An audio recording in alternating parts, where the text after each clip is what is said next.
औज़ु बिल्लाहि मिनश्शैतानिर्रजीम। बिस्मिल्लाहिर्रहमानिर्रहीम। आज हम बात करेंगे अल्लाह के रास्ते राह सलूक पर जब तालिब सादक अल्लाह का नेक बंदा चलता है, यानी अल्लाह के उस रास्ते को जिसको हम मारिफत कहते हैं, सूफीज़म कहते हैं, तसव्वुफ़ कहते हैं, इस रास्ता राह सलूक पर चलने वाले सालक को अल्लाह की आवाज़ कैसे सुनाई देती है, इसकी क्या हकीकत है और इसकी क्या कैफियत भी है, इसके मुतालिक आज हम बात करेंगे।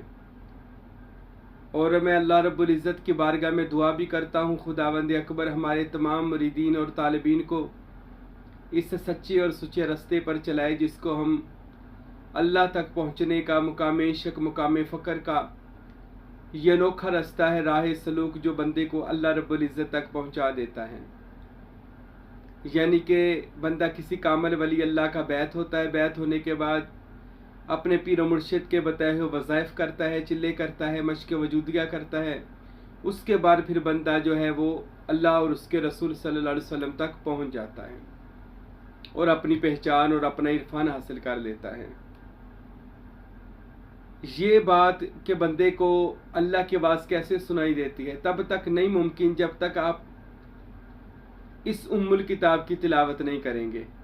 उम्मुल किताब यानी हज़रत इंसान के वजूद की तिलावत में नहीं, हज़रत इंसान अपने वजूद की पहचान करे कि मेरा जो वजूद अल्लाह ने अपना ये तिलिस्म बनाया है और इसके ऊपर वनफ़ख्तु फ़ीहि मिन रूही, अल्लाह ने अपनी रूह को इसके अंदर फूंका है। वकर्रमना लिबनी आदम, और इज़्ज़त का हार इसके गले में पहनाया है। वफ़ी अनफुसिकुम अफ़ला तुबसिरून, और इसकी हर बुनियाद के अंदर अपने ज़हूर और अपने नूर को रखा है। तो जब तक इंसान अपनी पहचान नहीं करेगा उसको पता नहीं चलेगा आवाज़ कहाँ से आनी है, किसकी आवाज़ है। अगर कोई कहे मुझे बाहर से आवाज़ आनी है तो ये सिर्फ एक गलत फहमी के अलावा और कुछ भी नहीं है कि मुझे बाहर से किसकी आवाज़ आनी है। जब कुरान हदीस इस चीज़ पर शाहिद है, कुरान तो फरमाता है वफ़ी अनफुसिकुम अफ़ला तुबसिरून, वो अल्लाह तो तुम्हारे नफूस के अंदर है। नफस और नफूस, नफस की जमा नफूस, तुम्हारे लतीफ़ा नफ्सी कल्बी रूही सिर्र खफ़ी मख्फ़ी अख़फ़ाना, इन सारे लताइफ़ के अंदर अल्लाह फरमाते हैं मैं मौजूद हूँ। अब तू इन लताइफ़ को ज़िंदा कर, बेदार कर, इसको रोशन ज़मीर कर, इसकी मनाजिल को तय कर और मंजिल असर मुकाम हासिल कर और उसे अल्लाह की ज़ात का दीदार कर। लेकिन इस रास्ते पर जाने से पहले जो लतीफ़ा नफ्सी कल्बी रूही सिर्री है, ये भी एक कह लें मंजिल है, मुकाम है, मर्तबा। इसको पाने से पहले भी कामिल मुर्शिद का बैत होना ज़रूरी है, क्योंकि किसी सीखे हुए से सीखेंगे तभी पता चलेगा इस राह सलूक का। अंबिया और औलिया का रास्ता हकीकत में यही रास्ता था, राह सलूक का, अल्लाह तक जाने का रास्ता। आज हमें बहुत पीछे छोड़ दिया। इन बातों को कह ले एक तरह की, पहले तो लोगों को समझ ही नहीं आती कि क्या बातें हो रही हैं। दूसरी बात ये बातें बताई ही नहीं जाती कि अल्लाह ताला ने हज़रत इंसान के वजूद को, इस खाकी अंसरी पिंजरे को अल्लाह ताला ने क्या मर्तबा और मुकाम अता फरमाया है। और हदीस शरीफ में भी वारद होता है, हजूर पाक सल्लल्लाहु अलैहि वसल्लम ने फरमाया कुलूबल मोमिनीन अर्शल्लाह ताला, मोमन का दिल खुदा का अर्श है। आप पहले मोमन बने, फिर अपने दिल को अर्श बनाएं, खुदा का तख्त बनाएं। तख्त से मुराद खुदा की हुकूमत को अपने दिल पर कायम करें, अपने वजूद की कायनात की सल्तनत पर खुदा को कायम करें, खुदा को हाकिम करें और ख़ुद उसके महकूम बने। आज हमारा दिल किसी के कब्ज़े में है, निगाह किसी के कब्ज़े में है, जिस्म किसी के कब्ज़े में है, पूरे के पूरे हम किसी के वजूद, हमारा किसी की कैद में है। तो कभी भी हमें अल्लाह ताला का दीदार, मुशाहदा या मजलिस मोहम्मदी या मारिफत इलाही औलिया अल्लाह की हजूरी ये कभी भी नहीं मिल सकती। अब इस कदर अंदर दुनियादारी हो दिल के अंदर, अब दिल को तो खाना खुदा कहा गया, अब इस दिल के अंदर दौलत, औरत, शोहरत, ज़मीन, लालच, झूठ, इतने खुदा रखे हुए हैं। कुरान तो फरमाता है नबी आपने ना देखा उस बंदे को जिसने अपनी हवाई नफसानी को अपना माबूद, अपना खुदा बना रखा है।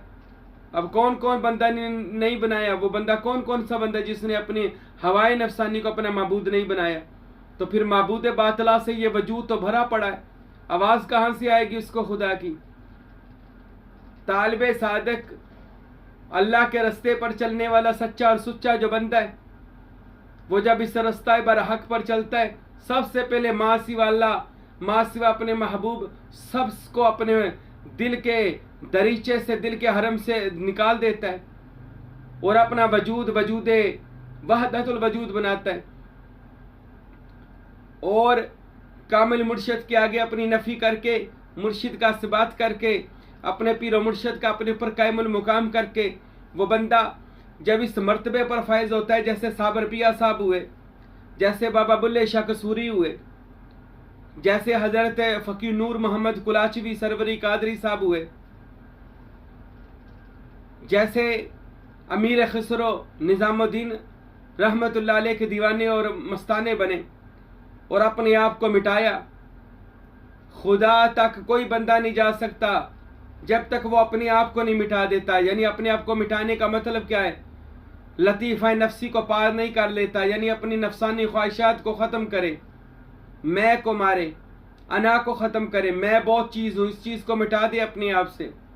हज़रत अली अलैहिस्सलाम फरमाते हैं, उस बंदे के बुरा होने के लिए ये बात काफ़ी है जो ये बंदा कहता है कि मैं बहुत अच्छा हूँ, मुझसे ज़रा अच्छा कोई नहीं हो। उस बंदे के लिए बुरा होने के लिए ये बात काफ़ी है उसकी कहने कि वो खुद ही बुरा है।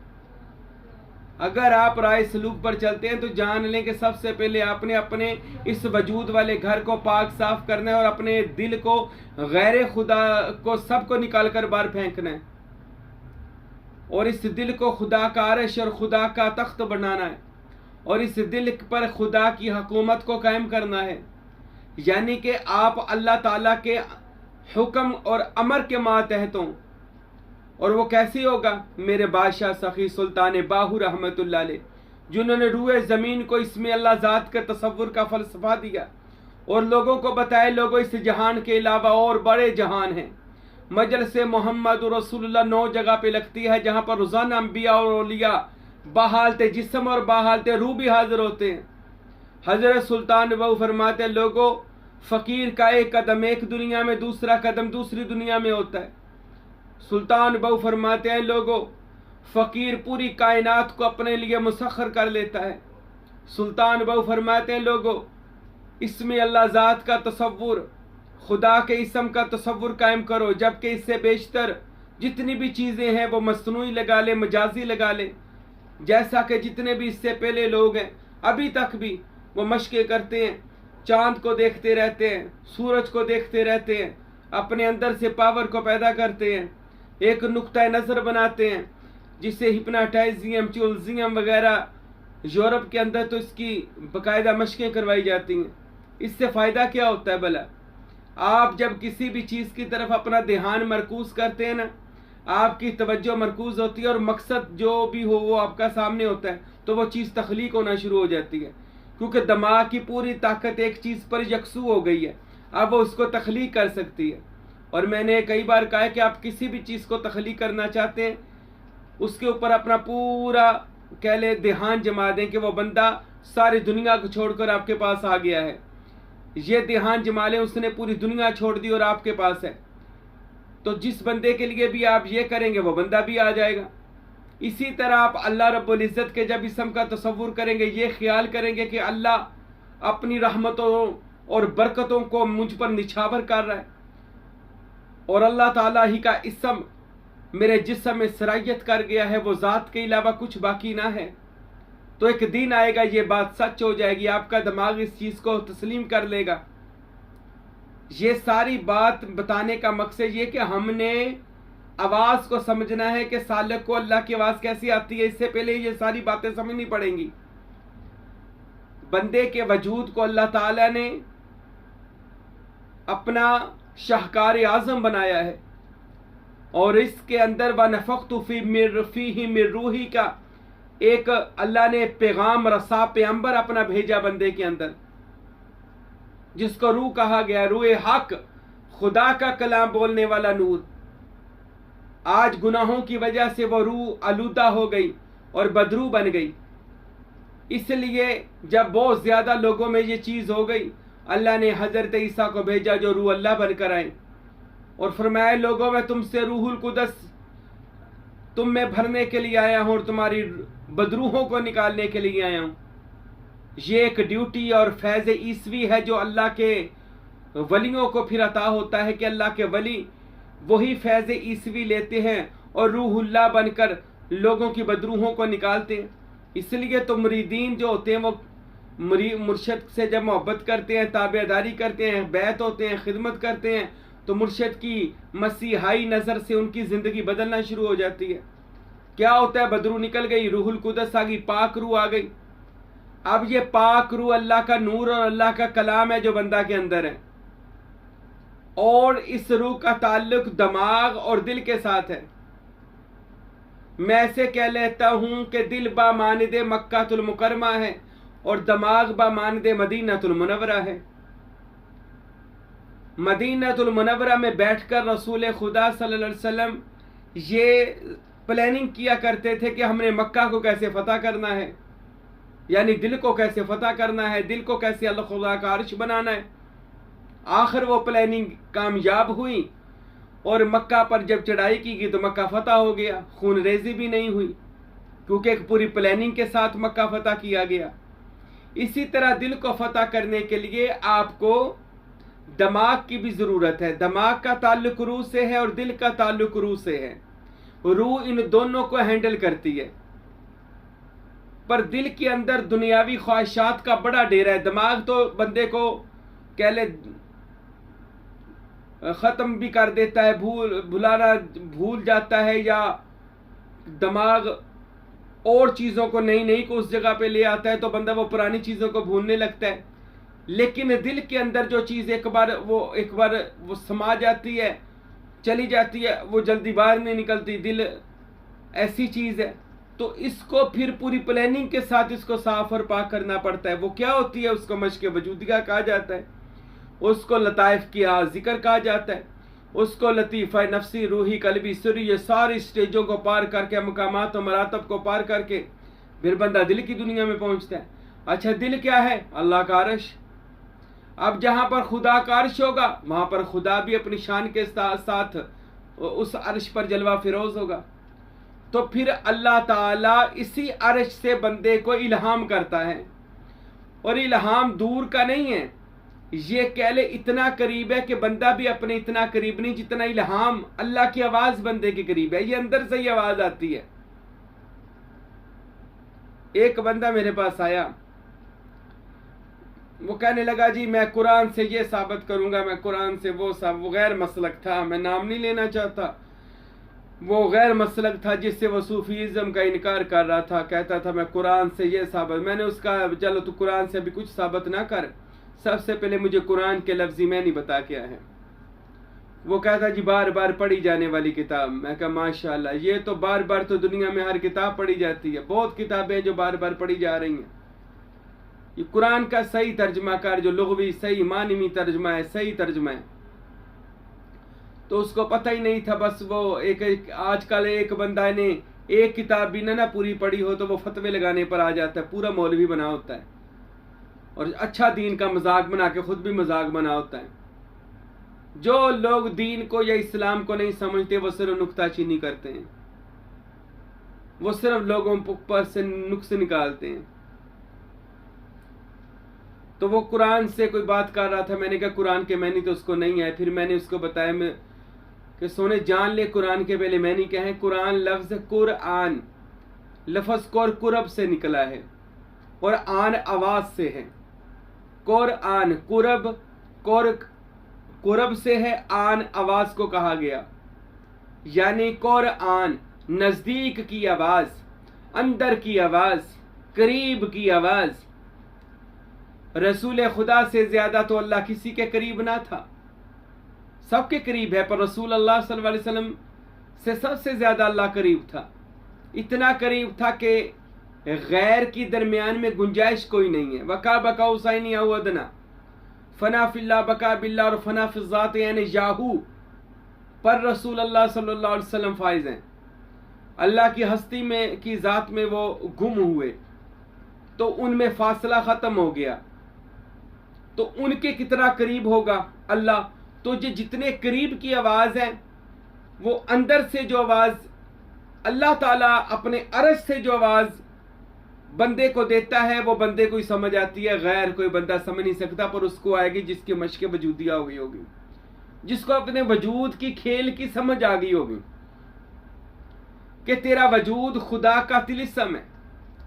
मौला अली अलैहिस्सलाम फरमाया करते थे, 18,000 आलम हजरत इंसान तेरे अंदर पोशीदा हैं। हजरत इंसान जिस कायनात को तू, हजरत अली कहते हैं, इंसान जिस कायनात को तू कायनात आज़म समझता है, ये छोटी कायनात है, और जिस दिल को तू छोटा सा दिल समझता है, ये बड़ी कायनात है। 18,000 आलम तेरे अंदर लिपटे हुए हैं। मौला अली कहते हैं, तेरा दर्द तेरे अंदर है, तेरी शिफा तेरे अंदर है, तेरा मरज तेरे अंदर है, तेरी दवा भी तेरे अंदर है, कोई चीज तुझसे पोशीदा ना रखी गई। तो वो आवाज जो सालिक को राह सलूक पर अल्लाह ताला की आती है, वो उसी बंदे को पता चलेगी जिसने मश्क वजूदिया किया होगा। हमारे पिछले बयाना सुनिएगा, हमने मश्क वजूदिया पर गुफ्तगू की है। हमने सर के बाल से लेकर पाँव के नाखून तक की तिलावत की है। हजरत इंसान के लिए को जो अल्लाह रब्बुल इज़्ज़त ने जैसे जैसे इसको तख्लीक किया, मैंने उस मौज़ूआत का नाम रखा है इंसान से खुदा तक का सफ़र। ये मैंने हिस्सा 1, 2, 3, 4 तक बताए हुए हैं कि इंसान, ये मेरे पिछले बयाना सुनिएगा। और जब बंदा अपने दिल पर इसमें अल्लाह ज़ात को नक्श करता है अपने पीर और मुर्शिद की तवज्जो से, और इसमें अल्लाह ज़ात का इतना तसव्वुर करता है कि उस ज़ात के साथ रूहानी और बातनी कॉन्टेक्ट हो जाता है, तो वो ज़ात खुद ही आवाज़ बंदे को देती है। वो कैसी आवाज़ है? वो आवाज़ हमारी आवाज़ों जैसी नहीं है, वो आवाज़ सारी आवाज़ों से अलग है। वो आवाज़ बोलने में नहीं आती, सिर्फ समझने में आती है। खुदा जैसे बंदे को अपनी आवाज़ देता है, वो समझी जाती है। वो कोई आवाज़ ये आवाज़ नहीं होती, वो आवाज़ ऐसी है जिसकी कोई आवाज़ नहीं। अल्लाह की आवाज़ ऐसी है जिसकी कोई आवाज़ नहीं, और अल्लाह की आवाज़ ऐसी है जिसको ये कान नहीं सुन सकते। अल्लाह की आवाज़ को अल्लाह ही की अता की हुई कुछ समात सुन सकती है। हजरत सुल्तान बहु कहते हैं, लोगों सुन लो, अल्लाह गैर मखलूक है, उसको गैर मखलूक जुबान से याद किया करो। गैर मखलूक जुबान कहां से लाएं? अब गैर मखलूक जुबान सिर्फ कुरान है। कुरान गैर मखलूक है, और उस जात का इसम गैर मखलूक है।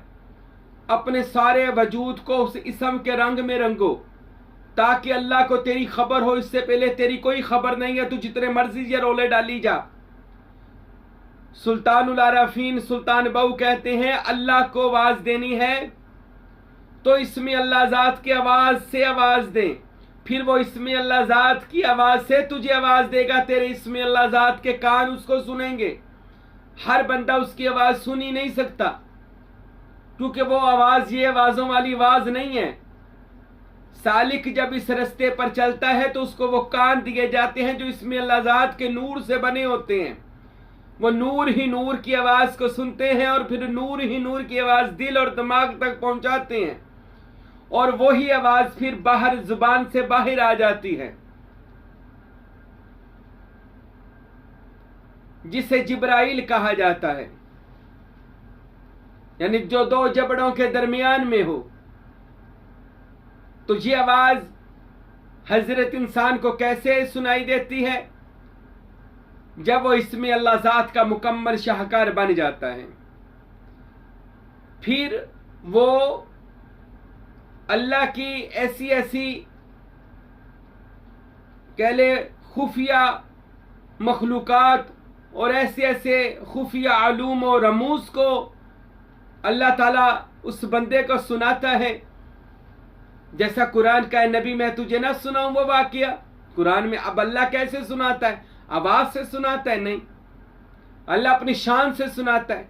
और अल्लाह सिर्फ सुनाता नहीं, अल्लाह फिर दिखाता है, बल्कि फिर माजी को हाल में लाता है, मुस्तकबिल को भी हाल में ले आता है।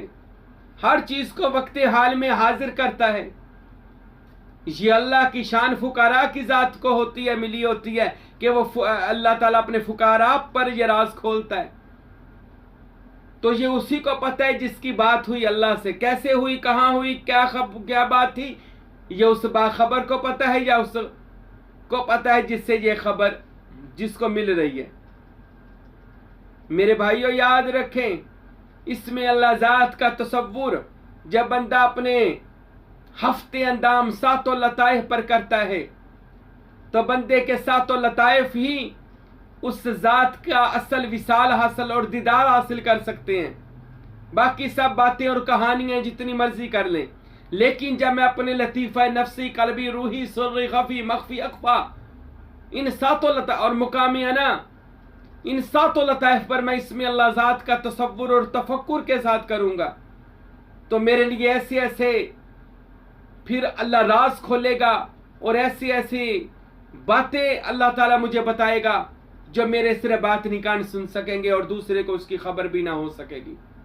इसको इल्हामी कलाम कहा जाता है जो अल्लाह अपने बंदों से करता है, और कई बंदे उस कलाम को बता देते हैं और कई बंदे उस कलाम को नहीं बताते।